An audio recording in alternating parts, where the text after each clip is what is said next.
그리고 특징주를 좀 살펴보자면 현대해상 같은 경우에는 용선료 조정 협상이 이어지면서 상승하는 걸 볼 수 있었는데 어, 조정 협상 과정에서 좀 부정적인 결과가 발표가 됐죠. 그래서 상승을 마감을 끝냈고 뭐 부정적인 요인이 좀 미치지 않을까라고 생각을 합니다. 오늘 같은 경우에는. 그리고 이현제약 같은 경우에는 FDA 뭐 패스트 트랙 지정이 되면서 3.7% 정도 상승 마감을 했고요. 그리고 키움증권은 뭐 운영 실적 호조로 점유율 상승으로 1분기 호실적을 발표가 되면서 2.5% 상승 마감을 했습니다. 그 다음에 코스닥을 좀 살펴보자면은 어제 굉장히 좀 많이 하락을 하는 걸 볼 수 있었고요. 12포인트 정도 하락 마감을 했습니다. 전일 700포인트를 이탈을 했습니다. 그래서 이후에 매도 물량이 한꺼번에 쏟아지면서 하락을 하는 걸 볼 수 있었고 단기 반등세를 보일 수 있으나 지속 하방 압력으로 작용이 될 것으로 생각이 합니다. 뭐 오늘 같은 경우에는 반등할 뭐 반발 매수세보다는 하락 요인이 더 많다는 점에 대해서 이 점을 생각하시고 투자를 하시기 바라고요. 그리고 외국인이랑 기관이 동반 순매도와 그리고 셀트리온이 급락했죠. 셀트리온의 급락으로 하락폭을 확대를 했지만 전체적인 증시 분위기가 얼어붙으면서 반등은 굉장히 제한적이었다는 거 이 점 유의를 해두시고요. 어제 같은 경우에는 제약, 뭐 바이오, 헬스케어 업종이 하락을 하면서 지수를 끌어내렸어요.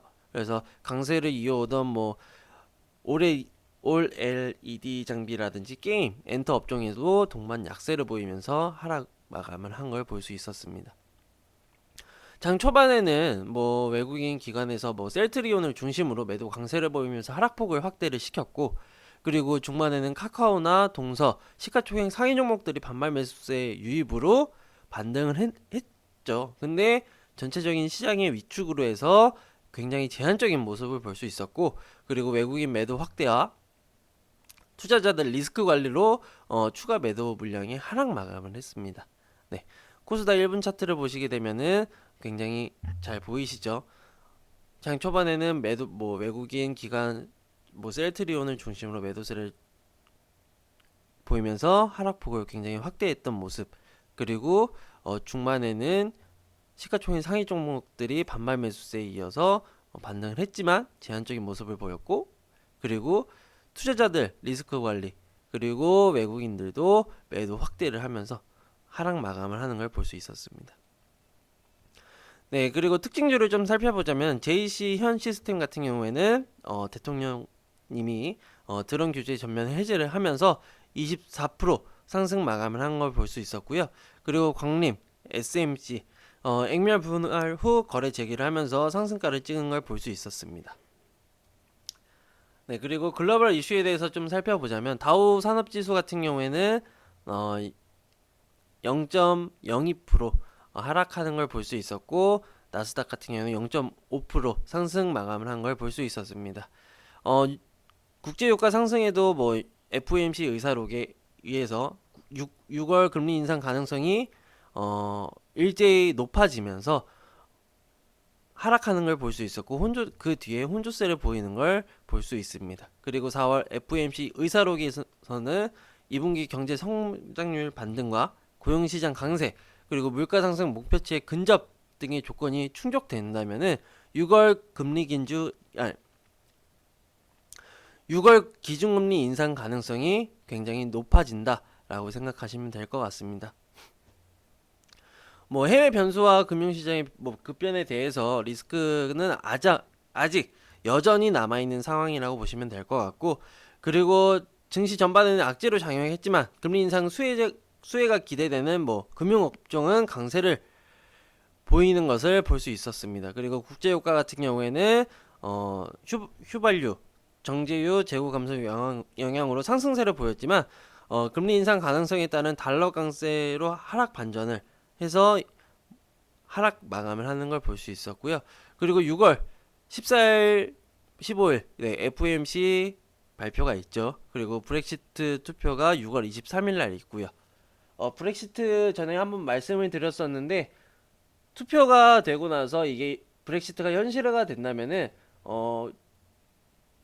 모든 국가들 뭐 주변 국가들의 GDP 성장률이 줄어들 것으로 말씀을 드렸고, 그리고 유로 체제의 뭐 회의적인 반응을 가지고 있었던 국가들이 뒤따른 탈퇴로 이어질 수 있는 가능성이 높다고 말씀을 드렸습니다. 한마디로 투표 결과가 탈퇴로 이어진다면은 유럽 경제 시장이 굉장히 불확실성을 띨 거다. 하지만 탈퇴가 안 되고 계속 유지를 한다라고 하면은 유럽 시장은 안정성을 찾지 않을까라고 전망을 하고 있습니다. 오늘의 관전 포인트에 대해서 말씀을 드리자면은 6월에 있을 금리 인상 가능성이 높게 점쳐지고 있다라는 점, 그리고 상방으로 경직 흐름을 볼 수 있을 거다라는 점에 대해서 말씀을 드리고 싶고요. 그리고 기술적으로는 반등 이후에 방향성을 주목을 하셔야 됩니다. 네, 어제 코스피 같은 경우에는 기술적 반등이 어느 정도 나왔지만 코스닥 같은 경우에는 기술적인 반등이 나올 수 있을 가능성이 있다라고 보시면 됩니다. 코스피는 지금 방향성을 주목하시면 되고요. 코스닥 같은 경우에는 오늘 장 시작하고 흐름을 보시다가 방향성에 주목을 해주시면 될 것 같습니다. 그리고 외국인의 수급 변화에 대해서 항상 주목을 하시고 신경을 써 주셔야 되는 부분이고요. 그리고 종목별 차별화에 대해서 항상 신경을 써 주시면 됩니다. 뭐 차별화에 대해서 간단하게 좀 말씀을 드리자면은 이제 어제 발표를 했죠. 이제 신산업에 대해서 경기부양책을 나왔습니다. 나와가지고 뭐 드론에 대해서도 나왔고, 그리고 자율주행차, 그리고 뭐 사물 인터넷, 그리고 뭐 제품, 약 제품 같은 경우에도 뭐 자판기라는 얘기도 있고, 그리고 편의점에서 뭐 여러 종류로 늘려서 판매를 한다는 이런 점도 있으니까 그 점에 대해서 신경을 쓰시고 종목을 좀 선택하는 데 도움이 되셨으면 좋겠습니다. 그리고 2분기 실적 성장 기대감 종목에 관심을 두시고 매매를 하셨으면 좋겠습니다. 오늘 관전 포인트에 대해서 좀 말씀을 드렸는데 제가 항상 말씀드렸다시피 지금 시장은 굉장히 투자 심리가 굉장히 위축돼 있어요. 그래서 경계심도 굉장히 높은 상태에서 투자 심리도 높다 보니까, 투자 심리도 위축되다 보니까 어느 정도 관망세도 이어질 거고, 그리고 매도 물량을 쏟아내는 경우도 있을 겁니다. 그래서 항상 뭐 내가 거래를 하더라도 경계심을 까먹지 마시고 항상 머릿속에 기억하시고 투자를 하시기 바랍니다. 네, 이상으로 5월 19일 시황 방송 종료하도록 하겠습니다. 감사합니다.